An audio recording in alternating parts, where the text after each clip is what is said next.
ये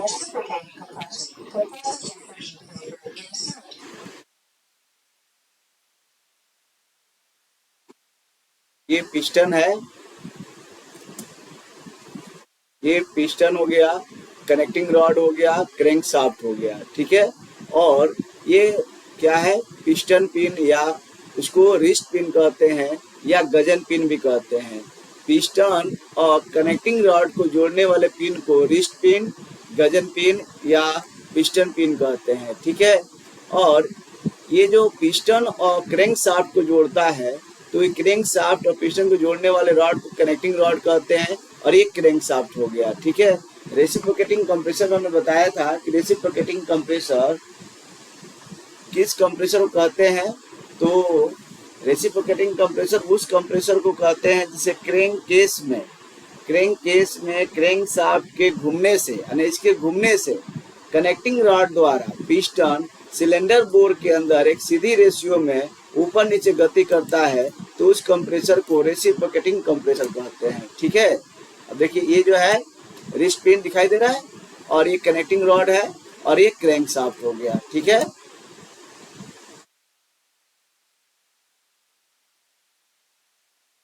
multi cylinder reciprocating compressor अगर है तो वहां पर 4 सिलेंडर, 6 सिलेंडर इस तरह के यानी कि 2 या 2 से अधिक जब सिलेंडर होते हैं तो वहां पर 2 या 2 से अधिक पिस्टन भी इस्तेमाल किए जाते हैं और 2 या 2 से अधिक जो है कनेक्टिंग रॉड इस्तेमाल होता है।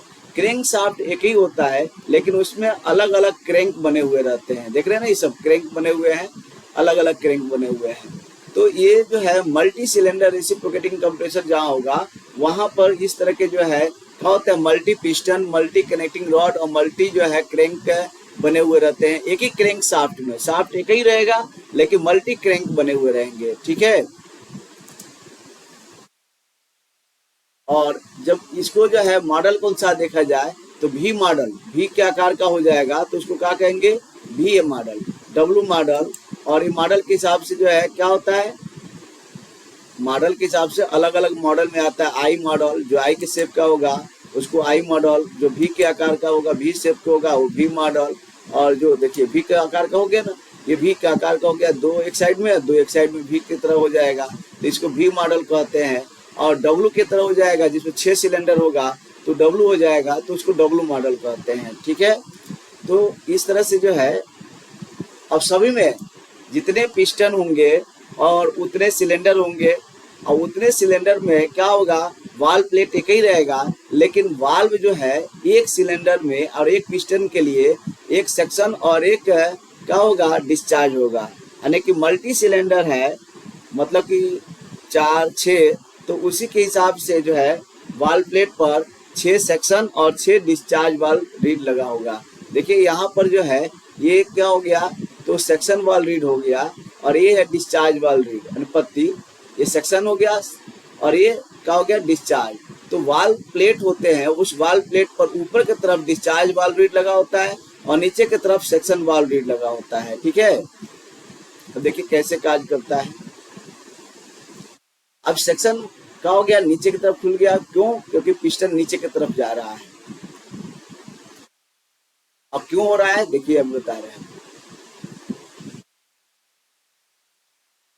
अब यहाँ पर लो साइड और हाई साइड, क्योंकि यहाँ पर low pressure low temperature vapour condition में रेफ्रिजरेंट आता है। अब देखिए ये वाल्व प्लेट हो गया, क्या हो गया है, वाल्व प्लेट। वाल्व प्लेट में ये जो है क्या होता है, सेक्शन पोर्ट होता है और ये डिस्चार्ज पोर्ट होता है। Discharge port discharge valve read से ऊपर की तरफ से बंद है और section port section valve read से नीचे की तरफ से बंद है, ठीक है।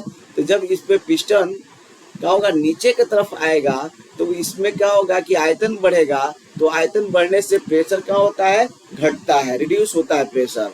जब प्रेशर रिड्यूस होगा तो सेक्शन वाल्व रीड नीचे की तरफ खींच जाएगा।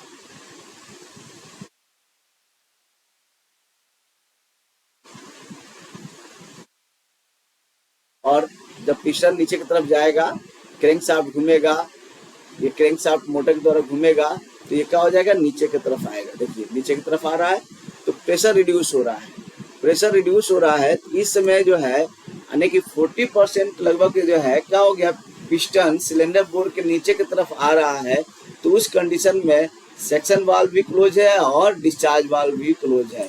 लेकिन 40% से जब जैसे नीचे की तरफ और आएगा सिलेंडर बोर के अंदर पिस्टन, तो उस कंडीशन में क्या होगा कि और वैक्यूम बढ़ेगा, यानी कि प्रेशर रिड्यूस होगा, और उस रिड्यूस से क्या होगा कि ये सेक्शन वाल्व नीचे की तरफ खींच जाएगा और रेफ्रिजरेंट इसके अंदर प्रवेश कर जाएगा।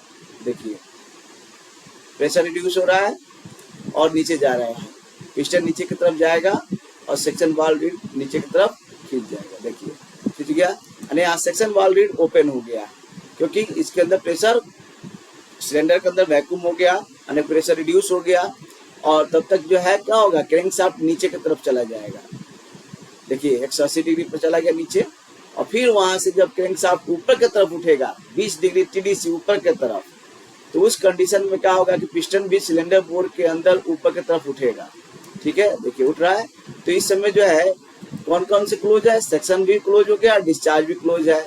और जैसे जो है 40% से जो ऊपर उठेगा पिस्टन सिलेंडर बोर के अंदर, तो उस कंडीशन में क्या होगा कि प्रेशर बढ़ेगा, इंक्रीज होगा, और उस इंक्रीज प्रेशर से क्या होगा कि डिस्चार्ज वाल्व लीड ऊपर की तरफ उठ जाएगा, क्योंकि discharge valve lead discharge port पर ऊपर की तरफ से है और सेक्शन वाल्व नीचे की तरफ से है, तो ये नहीं खुलेगा, लेकिन ये खुल जाएगा उसके प्रेशर से। देखिए प्रेशर इंक्रीज हो रहा है, और प्रेशर इंक्रीज होने की वजह से यहाँ से डिस्चार्ज वाल्व लीड ऊपर की तरफ उठ जाएगा और refrigerant high pressure high temperature gas condition में होकर कहाँ चला जाएगा, यानी कि कंडेंसर में चला जाएगा। देखिए यहाँ से निकल रहा है, डिस्चार्ज वाल्व लीड ओपन हो गया और वहां से चला जाएगा कहाँ पर, कंडेंसर में, डिस्चार्ज लाइन द्वारा।